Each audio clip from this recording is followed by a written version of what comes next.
حضرت سیدنا سلمان فارسی رضی اللہ تعالیٰ عنہ فرماتے ہیں، حضور علیہ السلام نے ارشاد فرمایا کہ اے سلمان 3 نشانیاں یاد رکھنا، یہ 3 نشانیاں یاد رکھنا، جب کسی کی روح نکل جائے اور روح نکلنے کے بعد اس کے ماتھے پر پسینہ آ رہا ہو تو سمجھ لے کہ یہ بندہ جنتی ہے، اور اس کے ناک کے نتنے پھول جائیں تو سمجھ لے کہ اس بندے میں جنتی علامت موجود ہے، اور اس کی آنکھوں سے آنسو نکل رہے ہوں وقت موت تو سمجھ لے کہ اللہ نے اسے معاف کر دیا ہے۔ پہلی علامت ماتھے پر پسینہ آ جائے،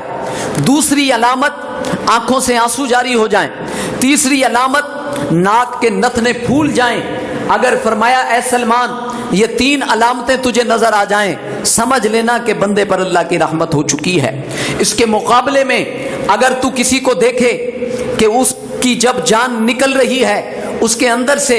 اونٹ کے غرانے کی آواز آ رہی ہے، جیسے اونٹ کے بچے کا گردن گلا دبایا جائے،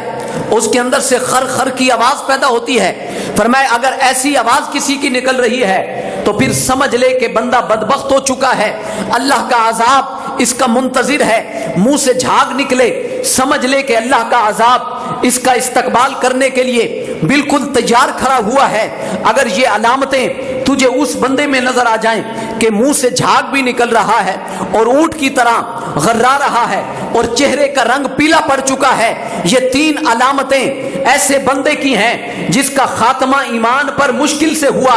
اور ہو سکتا ہے اللہ اسے جہنم میں بھیج دے، لیکن اگر 3 علامتیں ماتھے پر پسینہ، نتنوں کا پھول جانا اور آنسوؤں کا آ جانا کسی کو نصیب ہو جائے، اے سلمان سمجھ لینا اللہ کی رحمت کا بادل اس پر برس چکا اور اللہ نے اسے جنت عطا فرما دی ہے۔ اس کا مطلب یہ ہے حضور کی اس حدیث سے یہ بات طے ہے کہ جس کا خاتمہ ایمان پر ہو گیا، جسے کلمہ نصیب ہو گیا، اس کی ساری منزلیں اللہ آسان فرما دیتا ہے۔ دین کی بات پھیلانا صدقہ جاریہ ہے، ثواب کی نیت سے ویڈیو کو شیئر ضرور کیجیے۔ جزاک اللہ۔